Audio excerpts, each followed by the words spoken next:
جیسے پانی کو بھی بدبودار کر دیا، ابھی تک وہاں کا پانی بدبودار ہے۔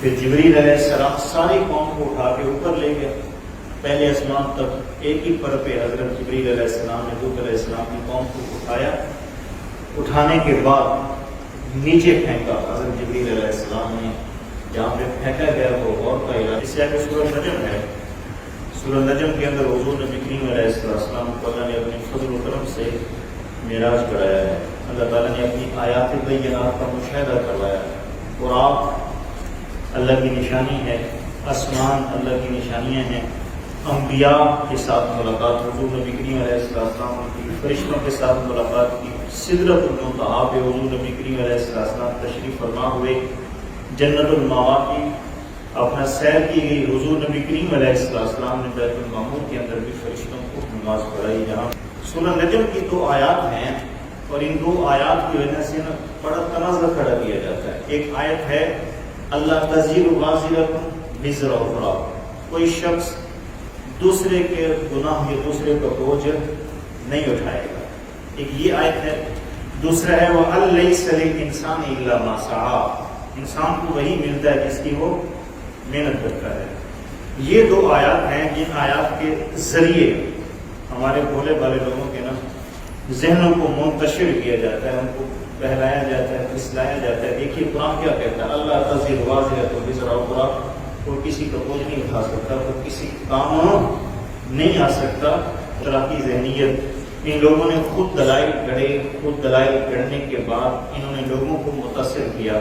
ہمارے مفسرین کہتے ہیں ہر شخص کو ذہنی آزادی حاصل ہے، وہ کسی کا پابند نہیں ہے، لیکن اپنے ذہنی نظریات کو قرآن و حدیث پہ تو نہیں ٹھونسنا چاہیے نا، کہ ہمارا ذہن یہ کہتا ہے تو قرآن و حدیث بھی یہ کہتا ہوگا۔ آئیے میں آپ کو چند مثالیں دیتا ہوں کہ انسان اگر وہی کچھ کرے جو اس کو ملنا ہے تو نظام اسلام کا نظام ہی ختم ہو جائے گا۔ مجھے ایک بات بتائیں، وراثت جائیداد منقولہ یا غیر منقولہ ہوگی وہ مجھے ملے گی یا نہیں ملے گی؟ ملے گی۔ میں کو کئی ماری، میں کو اٹا تھکیاں، جائیداد تو میرے پیو دی تھی، وراثت میرے باپ کی تھی، کمائی میرے باپ نے کی، جگہ اس نے لی 200 روپے مرلے پہ یا 2500 مرلے پہ، روپیہ ٹکا جوڑا کس نے؟ میرے باپ نے۔ میرے باپ کے انتقال کے بعد یا کسی شخص کے باپ کے انتقال کے بعد باپ کی جائیداد منقولہ یا غیر منقولہ کس کو منتقل ہوگی؟ اس کی اولاد کو۔ اسلام کا مزاج ہے، اسلام بڑا کشادہ ایک دین ہے، ایک راستہ ہے، ایک دائرہ ہے۔ دوسری مثال یہ ہے، دیکھیں بچہ پیدا ہوتا ہے، شیر خارگی کے عالم کے اندر ہے، ماں کی چھاتی کے ساتھ لگ کے دودھ پیتا ہے، کیا اس کو بھی والد کی طرف سے جائیداد منتقل ہوگی؟ وراثت کا حصہ ملے گا؟ وہ شیر خارگی کے اندر جو بچہ جس نے ماں کی چھاتی کے ساتھ لگ کے دودھ پیا ہے، اس نے کیا کیا ہے؟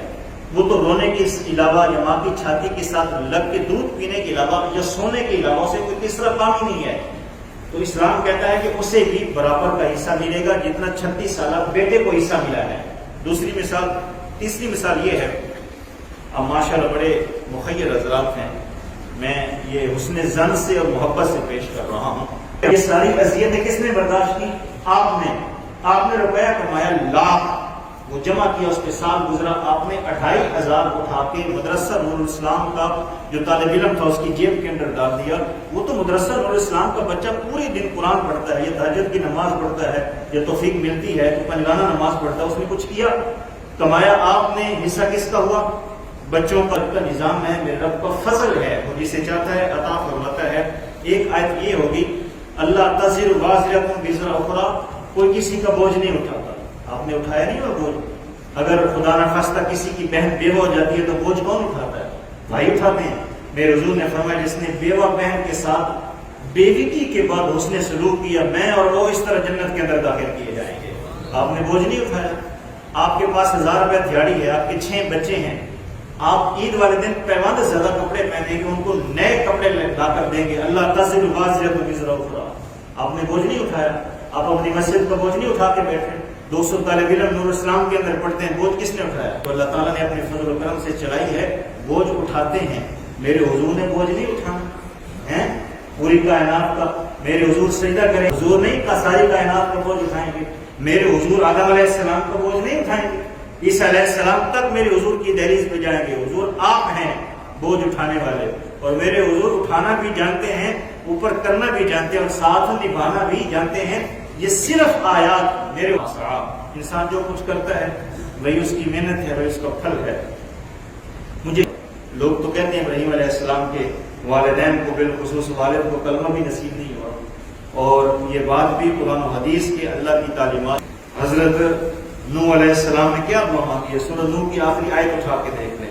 رب اغفر لی ولوالدی ولمن دخل بیتی مؤمنا وللمؤمنین والمؤمنات ولا تزد الظالمین الا تبارا. کرنے لگا ہوں اگر استغفار اور دعاؤں کا میت کو کوئی نفع نہ پہنچتا تو اگر یہ حاصل کام ہوتے تو اللہ کے فرشتے کیوں کر رہے ہیں؟ سورۃ غافر ہے، اس کا پہلا رکوع ہے. اللہ تعالیٰ ارشاد فرماتا ہے وَيَسْتَغْفِرُونَ لِلَّذِينَ آمَنُوا رَبَّنَا وَسِعْتَ كُلَّ شَيْءٍ رَحْمَةً وَعِلْمًا فَاغْفِرْ لِلَّذِينَ تَابُوا وَاتَّبَعُوا سَبِيلَكَ. میرے حضور فرماتے ہیں علیہ الصلوۃ والسلام، جن فرشتوں نے اللہ کے عرش کو پکڑا ہوا ہے، تھاما ہوا ہے، اللہ کے عرش کے گرد طواف کر رہے ہیں، جب ان کا طواف، ان کی تسبیحات مکمل ہوتی ہیں تو وہ امت محمدیہ کے گنہگاروں کے لیے دعائے مغفرت کرنا شروع کر دیتے ہیں. ہوتا ہے نا اس کی. حضور نبی کریم علیہ السلام جب حضرت قسم بن عباس فرماتے ہیں کہ میں وہ آخری شخص ہوں جس نے حضور نبی کریم علیہ السلام کے روضہ انور کے اندر جب میرے حضور کو رکھا گیا تو سب سے آخر میں جس بندے نے حضور کے چہرے انور کی آخری زیارت کی ہے نا وہ میں ہوں. آپ کے چچا زاد بھائی تھے، آپ فضل بن عباس کے نا، اپنا حضرت عباس رضی اللہ تعالیٰ عنہ کے چچا تھے، ان کے یہ بیٹے تھے قسم بن عباس. تو حضرت قسم فرماتے ہیں کہ میں نے ابزرو کیا، مشاہدہ کیا، حضور نبی کریم علیہ السلام کے نا لبائے اقدس ہل رہے تھے. تو میں نے اپنے تجسس کو، مشاہدے کو یقین دلانے کے لیے اپنے کان نہ حضور نبی کریم علیہ السلام کے لبائے اقدس کے قریب لگائے. تو میرے حضور فرما رہے تھے جس کا مفہوم یہ ہے کہ میرے اللہ میرے جانے کے بعد میری امت کو اپنا فضل عطا کرتا، میری امت کی بخشش بھائی بھائی کے لیے دعا نہ کرتا. مجھے یہ بتائیں جنازہ کیوں پڑھتے ہیں؟ اگر وَلَيْسَ الْإِنسَانِ إِلَّا مَا سَعَىٰ، اگر بے معنی ہوگا تو اللہ نے جنازہ کیوں رکھا ہے؟ جنازہ تو پہلے تھا ہی نہیں، جنازہ تو مدینے کے اندر فرض ہوا ہے. طبرانی کی حدیث ہے، حضور نبی کریم علیہ السلام فرماتے ہیں ایک عبد صالح کے اچانک نیک بندے کے درجات بلند ہوتے ہیں. جب درجات بلند ہوتے ہیں نا، وہ کہتے ہیں میرے اللہ میرے تو نیک اعمال ختم ہو گئے تھے، میں تو قبر میں پہنچ چکا ہوں، یہ میرے اچانک درجات کیسے بلند ہوئے؟ حضور نبی کریم علیہ السلام نے فرمایا تیرے ایک بیٹا تھا، تو نے اسے اسلام کا مزاج عطا فرمایا تھا، وہ جب بھی نماز پڑھتا ہے تیرے لیے استغفار کرتا ہے، اس کے استغفار کرنے کے بعد اللہ تعالیٰ کا درجہ جنت کے اندر بلند فرما دیتا ہے. آپ اندازہ فرمائیں سب سے بہترین وسیلہ نماز ہے. حضرت انس رضی اللہ تعالیٰ عنہ فرماتے ہیں ایک شخص نے کہا یا رسول اللہ صلی اللہ علیہ وسلم، میرا والد، میرا بھائی، میرا بڑا انتقال فرما گیا ہے، میں کیا کروں؟ میرے حضور نبی کریم علیہ السلام نے فرمایا صدقہ کرو. اس نے کہا حضور صدقے کی کوئی حیثیت ہے؟ میرے حضور نے فرمایا ہاں، جب تم صدقہ کرو گے نا تو تمہارا صدقہ اللہ کے حضور پیش ہوگا، اللہ وہ صدقہ جبریل علیہ السلام کے حوالے کرے گا. جبریل علیہ السلام اس صدقے کو نور کے تھال کے اندر رکھیں گے. رکھنے کے بعد جبریل علیہ السلام اس صاحب مزار یا متعلقہ جو بندہ جس کے لیے صدقہ کیا گیا اس کے سرہانے کھڑے ہو کے کہے گا تیرے گھر والوں نے تیرے لیے ہدیہ بھیجا ہے، تحفہ بھیجا، اسے قبول فرما. وہ خوشی خوشی قبول فرمائے گا.